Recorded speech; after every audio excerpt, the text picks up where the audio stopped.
Allez, c'est Attaque. parti. Et c'est Orlando qui va nous parler d'Albator. Bonsoir à tous. Déjà merci donc aux auditeurs qui sont présents. Donc oui, je voulais vous parler un petit peu du film d'Albator et donc je voulais commencer par une présentation globale de l'œuvre de Leiji Matsumoto, qui aujourd'hui a près de 75 ans et au moins 60 ans de carrière à son actif. Il a commencé, il est tombé dans l'univers des mangas avec les œuvres d'Osamu Tezuka. Et Osamu Tezuka, juste pour savoir qui c'est donc le créateur d'Astro Boy ou encore du Roi Léo. Et c'est surtout par rapport au japonais la première personne qui a réussi à transformer un passe-temps qui était peu connu du grand public en une véritable industrie qui a déferlé sur le monde et qui fait qu'aujourd'hui le Japon est reconnu pour ça. Et donc c'est vraiment cette inspiration qui le poussera à prendre le dessin dès qu'il a l'âge de 9 ans. Et il se découvre relativement doué et il travaille beaucoup. Et c'est vrai qu'il a à peine 15 ans quand son premier manga est publié. Et juste après, il aura l'occasion de devenir justement l'assistant de son idole Tezuka. Sinon, au niveau de ce qu'il a fait dans sa vie, donc il a fait des choses qui sont relativement inconnues pour nous, comme Mitsubachi no Boken en 1954.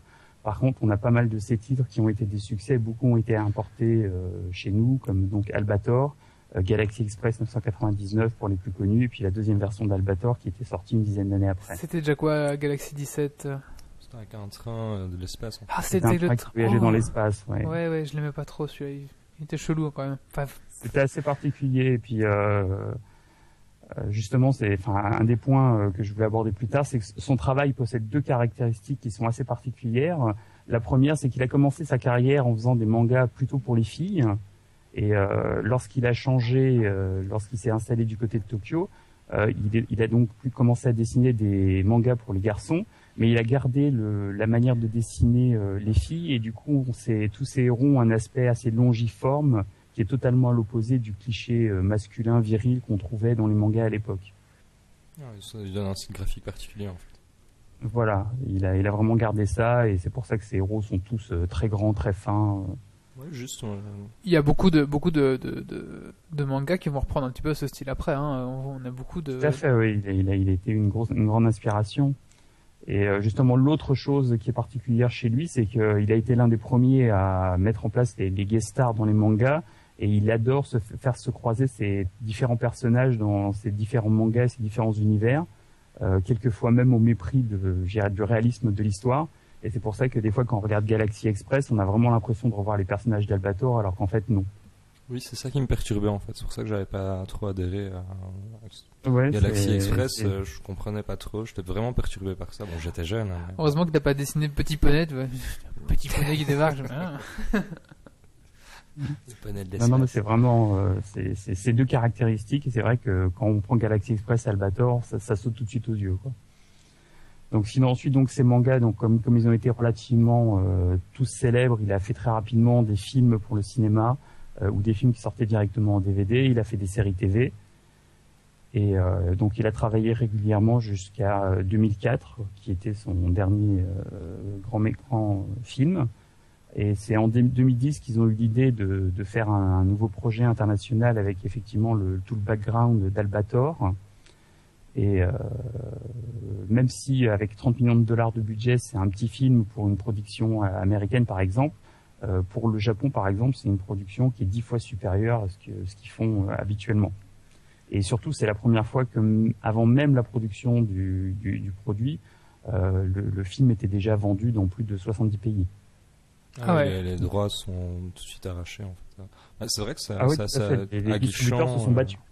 Il faut dire aussi que l'écosystème, on va dire, s'y prête bien, parce que là, tous les comics sortent leurs livres. On a Spider-Man, on a Batman, on a. Oui, le filon est déjà bien exploité. Et c'est vrai que du côté manga, on n'a pas grand chose en film pour l'instant, mais je trouve que, parce qu'Albator est le plus classé dans les mangas, je pense, hein, dans le style manga, Japon, on va dire. Voilà, c'est ça, c'est une autre. Puis en plus, je pense que vous verrez après par rapport à l'histoire, c'est l'histoire d'un pirate, donc ça se prête quand même assez bien à la réalisation d'un film cinéma assez long avec du suspense, de l'action.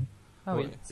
On peut vraiment faire quelque chose de bien avec l'histoire, et justement, le film, parlons-en.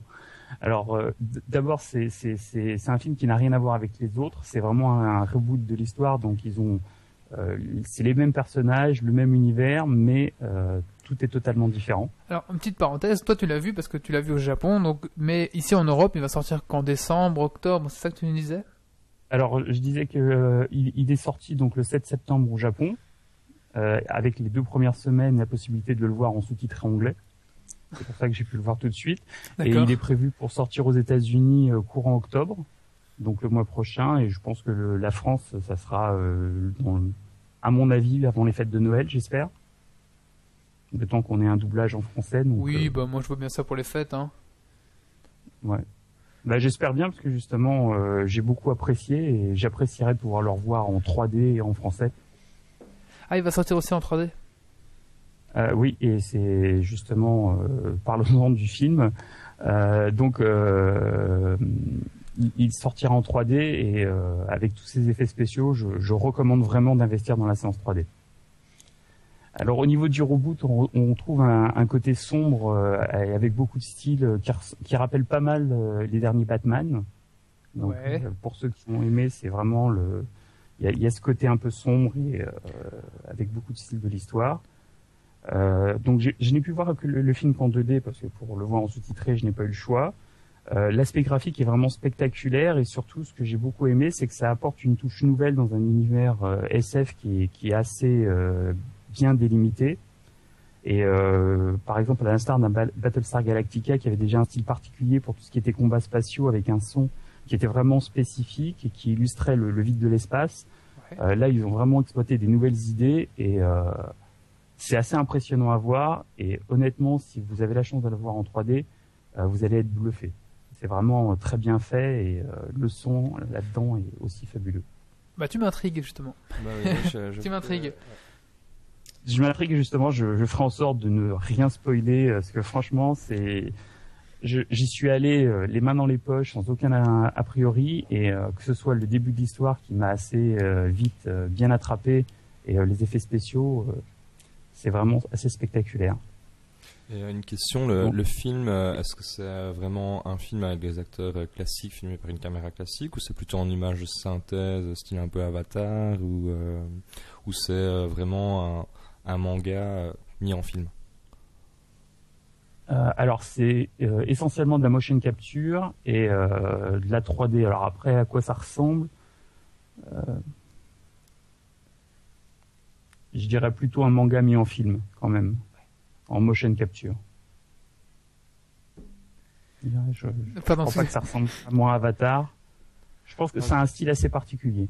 Donc oui, donc apparemment c'est assez novateur au niveau aussi même de la réalisation au niveau image.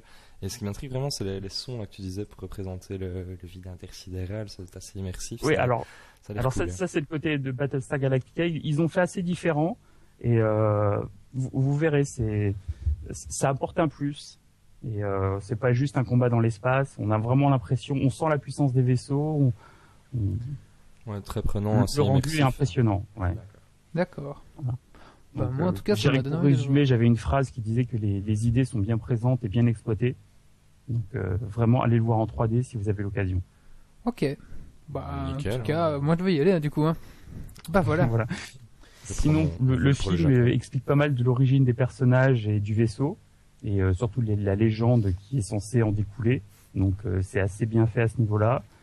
Ensuite, on vous rappelle rapidement que si Albator, c'est le héros du film, c'est avant tout un pirate de l'espace et que c'est un vrai film d'action avec du suspense. Est-ce qu'il est un peu badass comme héros ou alors est-ce que c'est un pirate gentil quand même?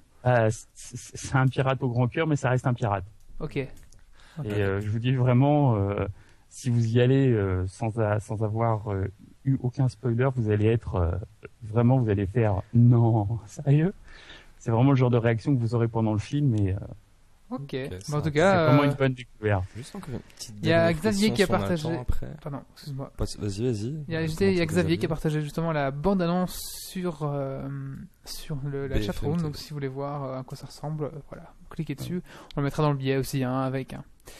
Donc voilà, bande annonce d'autant plus de toutes celles que j'avais pu voir avant qui ne spoilent pas le film, donc c'est vraiment Ça aussi, bien, parce c'est que vraiment des fois, intéressant. ouais. C'est vrai que la plupart maintenant, les films, quand tu vois la bande-annonce, en général, t'as vu toutes les blagues, t'as vu tous voilà. les trucs du Surtout film. pour Quoi. les comédies.